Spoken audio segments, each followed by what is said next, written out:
दोस्तों हम लोगों के सिलेबस में जो है लीगल लैंग्वेज एक सब्जेक्ट है और लीगल लैंग्वेज का जो है जो सिलेबस है। पहला जो है simple sentence, affirmative, interrogative sentence, negative sentence और पॉजिटिव सेंटेंस और लीगल टर्म में जैसे डेनम सुन सुजूरिया और रिस injurious since denim. Injurious since denim अगर वर्ड आ गया, इंजूरिया अगर पहले आ गया तो यानी लीगल राइट का वायलेशन हुआ है। तो लीगल राइट का वायलेशन जो हुआ है तो plaintiff can suit file in the court for compensation. He can receive by court against defendant and received compensation. तो वर्ड जब इंजूरिया आ गया, इंजूरिया पहले आ गया तो ये समझिए बहुत खतरनाक है, बच नहीं पाएगा आदमी। तो इस तरीके से हम समझ सकते हैं। एक आता वर्ड आता है दोस्तों रेस स्पर्लिगेटर, जो कहाँ घटना ही स्वयं बोलती है। जैसे कोई अभी एक केस था, मुझे याद नहीं आ रहा है, वो जो है रोड पे पड़ा हुआ आदमी था, उसके ऊपर जो है बिजली का वायर गिरा था। तो हर एक आदमी ये कह सकता है कि बिजली की वजह से इसकी जो है जान गई।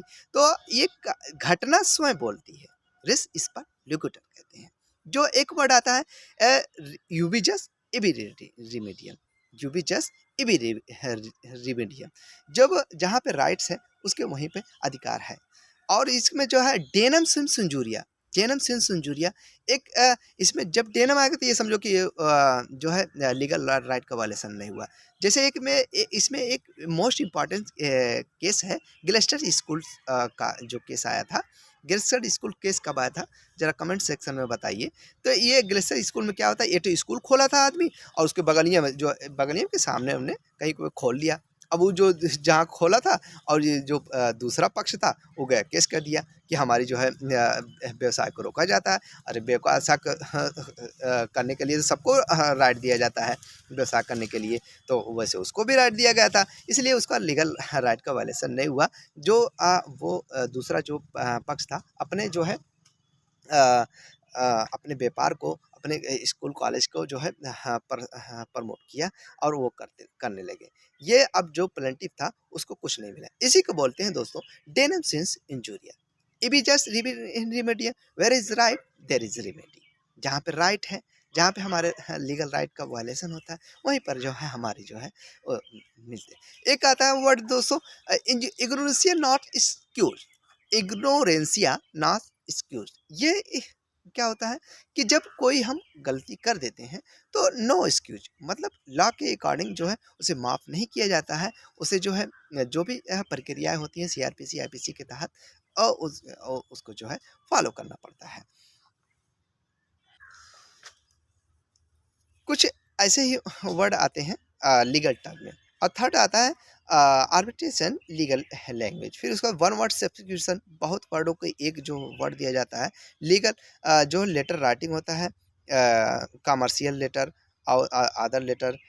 फिर उसके बाद इंग्लिश के कुछ आएंगे, some guarantee, some speak, how to speak, मतलब स्पीक कैसे किया जाए। प्रेस राइटिंग आएगा, लीगल एसे आएगा। लीगल एसे में सबसे मोस्ट इम्पॉर्टेंट जब भी शुरुआत करें लिखने की तो जो है सबसे अच्छे वर्ड से स्टार्टिंग किया जाए, सब बहुत ही अच्छे वर्ड से स्टार्ट किया जाए।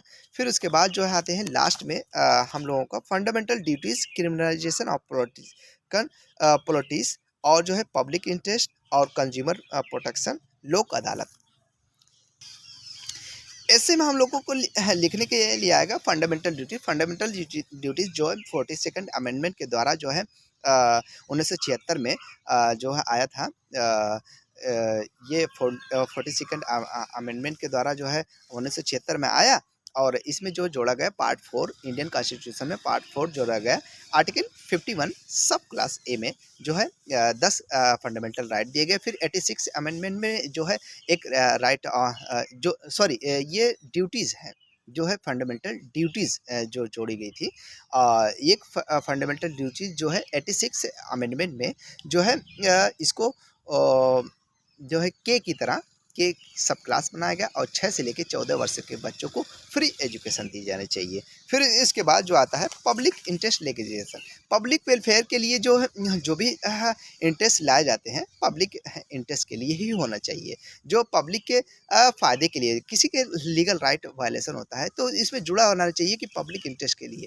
पब्लिक इंटरेस्ट के लिए जो है कॉन्स्टिट्यूशन रेमेडीज जो है आर्टिकल 32 के अंतर्गत सुप्रीम कोर्ट में और जो है हाई कोर्ट में 226 के तहत जो है केस दायर कर सकते हैं। ये कि जिसके जिसके अकॉर्डिंग किया जाएगा, जो डिफेंडेंट रहेंगे वो जो है सरकार के डिफेंडेंट बनाया जाता है। सरकार जो है उसका जो है केस लड़ती हैं और उसके अकॉर्डिंग जो है जल्द से जल्द उसका निर्णय दिया जाना चाहिए। ये पब्लिक वेलफेयर के लिए ही होना चाहिए। जैसे पब्लिक वेलफेयर में जो अभी 2009 में नियर अबाउट आया था, एक डिसीजन आया था कि जो है स्कूलों को फीसें बढ़ा दी जाती थी। स्कूल की फ़ीस को जो है आदेश आ गया था कि जो बढ़ाई गई हैं उनको जो है घटाया जाए और जो पैसा जितना भी ज़्यादा लिया गया है उसे वापस किया जाना चाहिए। इस तरीके से जो है पब्लिक इंटरेस्ट जो हमारी बहुत ही कोई खतरनाक कोई ऐसी वस्तु जो है साबित होने वाली है तो पीआईएल दायर, पीआईएल कौन लोग दायर कर सकते हैं? पीआईएल कोई भी दायर कर सकता है, पर व्यक्ति पर 50 रुपये शुल्क लगता है, उसके अकॉर्डिंग जो है दायर कर सकता है। ये किसी जो है हम माननीय एडवोकेट के जरिए भी कर सकते हैं या जो है कोर्ट के माध्यम से हम जो है पीआईएल दाखिल कर सकते हैं। ये पीआईएल होगा। और एक आता है consumer protection. Consumer protection act में जब हम लोगों ने देखा होगा कि 1986 में आया था, फिर उसके बाद 2019 में भी अमेंडमेंट होके आ गया। तो अमेंडमेंट हुआ था, इसमें 2019 में अमेंडमेंट हुआ था कि ई कॉमर्स को सम्मिलित कर लिया गया था और जो है कंज्यूमर प्रोटेक्शन की हमने वीडियो बनाई है, आप लोग उसमें देख सकते हैं। बस उसमें एक अमेंडमेंट आप मेरी वीडियो में कर लीजिएगा दोस्तों, कि जब हम लॉ के स्टूडेंट हैं तो लॉ की निगाह से देखेंगे कि कंज्यूमर कौन है। कंज्यूमर के फॉर एग्जांपल जैसे हमने कोई चीज़ खरीदी है तो वो हमने खरीदा, रख लिया अपने पॉकेट में। जैसे हमने एक जो है दोस्तों ये पेन खरीदा है, इसको हमने रख लिया, इसको इस्तेमाल नहीं कर रहे हैं, तो हम कंज्यूमर नहीं हुए। अगर ये चीज़ें अगर हम इस्तेमाल कर लेते हैं या कोई चीज़ हम खरीदते हैं उसको खा लेते हैं, जैसे पेड़ों में अभी मैं आम खरीदा था एक बार, उसको खा लिया, तो ये मैं एक तरीके का कंज्यूमर हुआ। या यहीं पर मार्केट में कोई चीज़ें हमने जो खरीद के खा लिए या लास्ट यूज़र हुए या सर्विस को इस्तेमाल कर रहे हैं तो हम एक कंज्यूमर हुए। तो कंज्यूमर प्रोटेक्शन एक्ट जो हम लोगों का अभी नया आया है 2019 में, इसको ज़रूर दोस्तों देखें। जो है इसमें जो है विदाउट जो है without advocate we can shoot the file, कोई जो है कंज्यूमर प्रोटेक्शन एक्ट के अकॉर्डिंग हम कर सकते हैं अपने जो है कंपनसेशन या अपने जो है राइट टू इन्फॉर्मेशन हम अपना इस्तेमाल कर सकते हैं। हाँ, राइट टू इन्फॉर्मेशन जो हम कैसे इस्तेमाल करेंगे, जैसे ये अभी क्या आया था पीआईएल पब्लिक इंटरेस्ट लिटिगेशन, ये इसके लिए एविडेंस कलेक्ट करना है तो जो है आरटीआई के तहत जो है उसके जो है कलेक्ट कर लिया जाए अपने एविडेंस के अकॉर्डिंग ही हम कोई जो है सूट फाइल कर सकते हैं। फिर उसके बाद लास्ट में आता है दोस्तों लोक अदालत। लोक अदालत कब आए थे? 1987 में एक जो है अमेंडमेंट हुआ था। एक जो है पार्लियामेंट के ज़रिए जो है एक लॉ आया, लीगल सर्विस अथॉरिटी एक्ट 1987 में आया। तो लीगल सर्विस जो है इसको जो है प्रोवाइड करने के लिए जैसे सर्विस में आते हैं हम, जैसे लोक अदालत भी लगती है।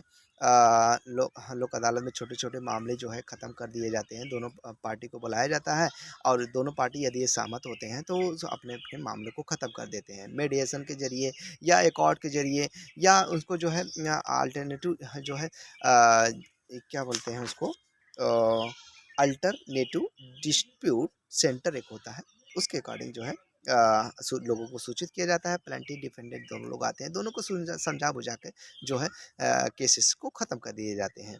तो इसमें जो है स्वतंत्रतापूर्वक या किसी पे प्रेशर नहीं बनाती है, ये जो है इसी उद्देश्य से लाई जाती हैं। जैसे पब्लिक के जो है वर्कलोड जो है जो न्यायालय का वर्किंग लोड है, जैसे हम लोगों ने देखा होगा कि time is very precious in the court proceeding, तो कोर्ट का जो है वर्कलोड भी इसमें कम हो जाता है। फिर जो है वर्कलोड कम हो जाता है और एक ये जो स्पीडी जस्टिस होती है, एक बहुत ही तुरंत जल्द से जल्द जो है एक जस्टिस निर्णय सुनाकर, ताकि दोनों पक्षों को जो है अपने जो है दोनों पक्षों को राइट, दोनों बातों को समझ के जो है जैसे 50-50% पे आ गया दोनों पक्षों का जो डिसीजन, तो डिसीजन हो जाता है। या 30% पे एक का आया, एक का जो है 70% पे आया डिसीजन, तो इस तरह से डिसीजन नहीं माना जाएगा, किसी पे प्रेशर नहीं दिया जाता है जो है लोक अदालत में।